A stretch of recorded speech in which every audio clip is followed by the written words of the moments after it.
Assalamualaikum warahmatullahi wabarakatuh. Kami dari kelompok 3 kelas Indralaya yang beranggotakan Andini, Dian Agustin, Rizky Fatimah, dan Tri Septiana. Di sini kami akan menampilkan video mengenai sel. Tujuan pembelajaran: mahasiswa mampu menerapkan pemikiran logis, kritis, sistematis, dan inovatif dalam konteks peranan sel dalam kehidupan sehari-hari.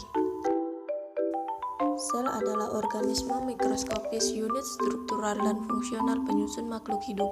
Di dalam setiap sel terdapat bagian-bagian yang terstruktur dengan baik yang dikenal dengan nama organel. Setiap organel dalam sel memiliki fungsinya masing-masing. Sel merupakan tempat terselenggaranya fungsi kehidupan. Segala reaksi kimia terjadi di dalam sel.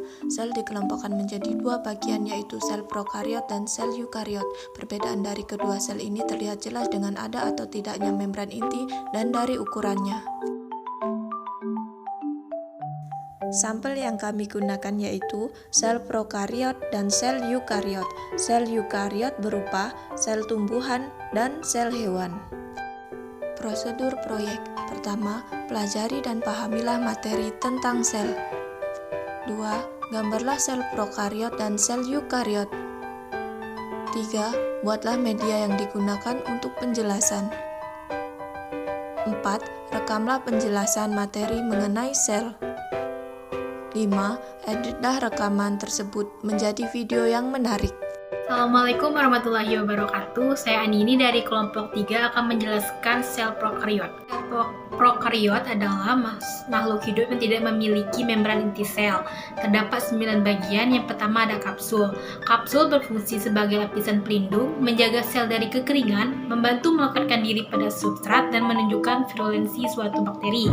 Yang kedua ada dinding sel. Dinding sel sebagai pelindung mengatur pertukaran zat dan reproduksi. Yang ketiga, ada tempat terjadinya respirasi sel, sehingga menghasilkan energi yang digunakan untuk aktivitas di dalam sel. Yang kelima, ada ribosom. Ribosom menghasilkan protein dan melangsungkan sintesis protein.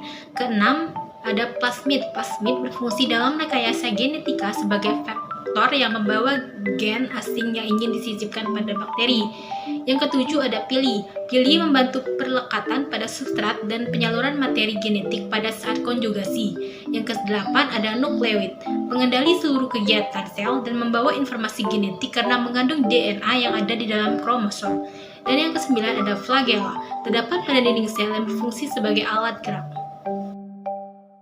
Assalamualaikum warahmatullahi wabarakatuh. Perkenalkan, saya Rizky Fatimah. Di sini saya akan menjelaskan mengenai bagian-bagian dari sel hewan, kemudian fungsi dari bagian-bagian tersebut, dan saya akan menjelaskan pula perbedaan antara sel hewan dan sel tumbuhan. Baiklah, di sini ada pun beberapa bagian dari sel hewan, yaitu ada nukleus, RE halus atau retikulum, kemudian ada RE kasar, kemudian flagella, lisosom, sentriol, peroksisom, mikrotubulus, filamen intermediat, mikrofilamen, mitokondria, membran sel, badan Golgi, ribosom, kemudian sitoskeleton.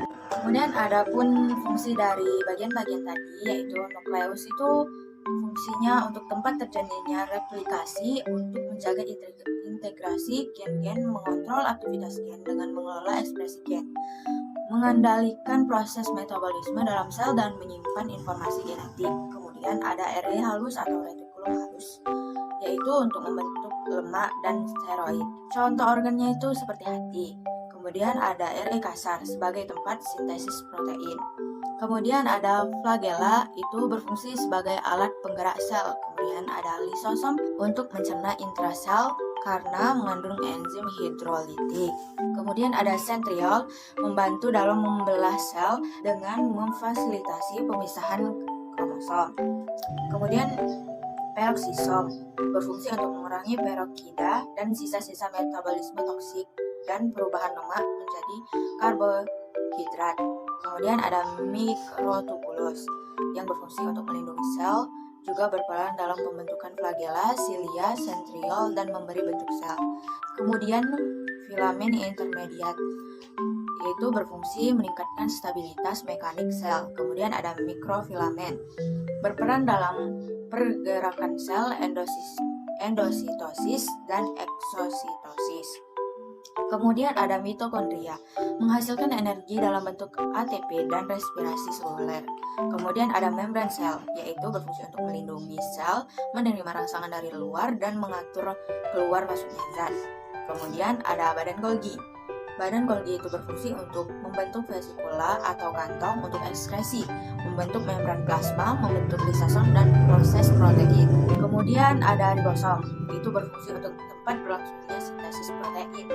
Kemudian ada sitoskeleton, itu mengatur pergerakan yang ada di dalam sel dan mempertahankan organel-organel sel untuk tetap berada di tempatnya masing-masing.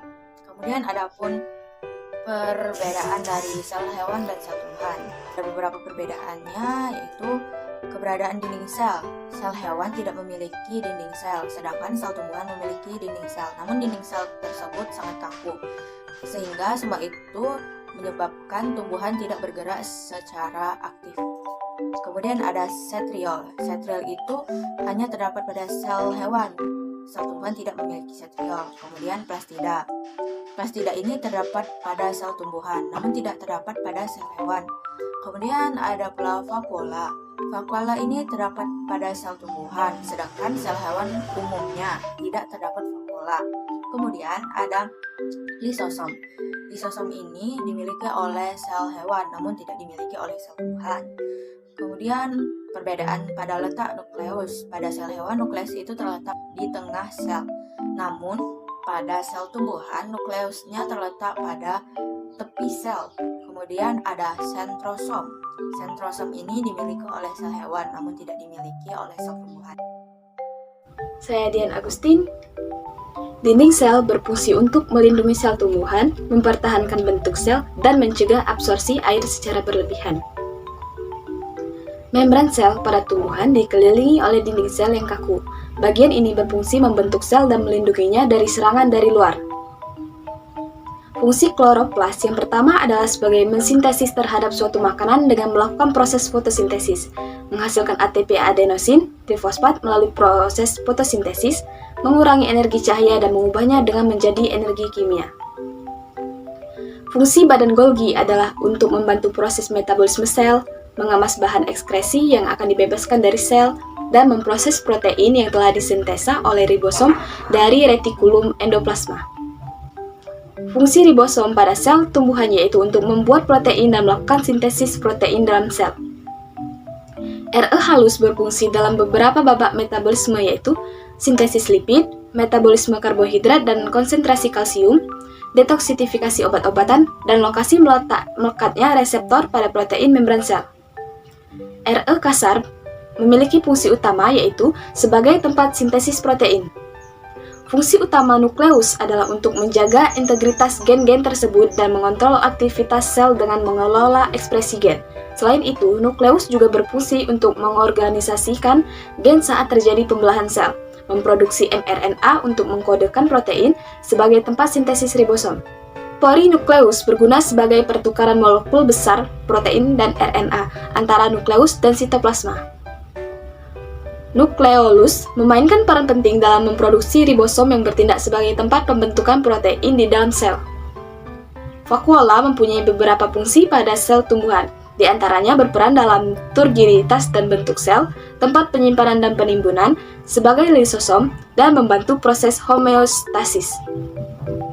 Sitoskeleton berfungsi untuk mengatur penggerakkan yang ada di dalam sel dan mempertahankan organel-organel sel untuk tetap stay di tempatnya masing-masing. Mikrotubulus berperan penting dalam pergerakan sel, terutama dalam mengarahkan pergerakan sel dengan polimerisasi dan depolimerisasi serta sebagai pembentuk dasar alat gerak, silia, dan flagella. Peran dari mikrotubulus terhadap pergerakan ini adalah dalam menentukan polarisasi sel. Peroksisom berperan menurunkan oksigen dalam sel dan melakukan reaksi oksidatif. Mikrofilamen dikenal baik karena perannya dalam pergerakan sel, khususnya sebagai bagian alat kontraksi sel otot. Fungsi mitokondria untuk sel yaitu sebagai tempat respirasi seluler, menghasilkan energi atau ATP, dan molekul pembawa energi siap pakai. Sitoplasma berfungsi sebagai tempat penyimpanan bahan kimia sel yang penting bagi metabolisme sel, seperti enzim-enzim, ion-ion, gula, lemak, dan protein. Plasmodesmata berfungsi untuk masuknya zat antar sel tumbuhan. Kesimpulan, sel adalah unit struktural dan fungsional penyusun makhluk hidup. Di dalam setiap sel terdapat organel yang memiliki fungsinya masing-masing. Segala reaksi-reaksi kimia terjadi di dalam sel. Sel dikelompokkan menjadi dua kategori berdasarkan ada atau tidaknya inti sel dan ukurannya, yaitu sel prokariot dan sel eukariot. Sekian dari kelompok kami ucapkan terima kasih. Wassalamualaikum warahmatullahi wabarakatuh.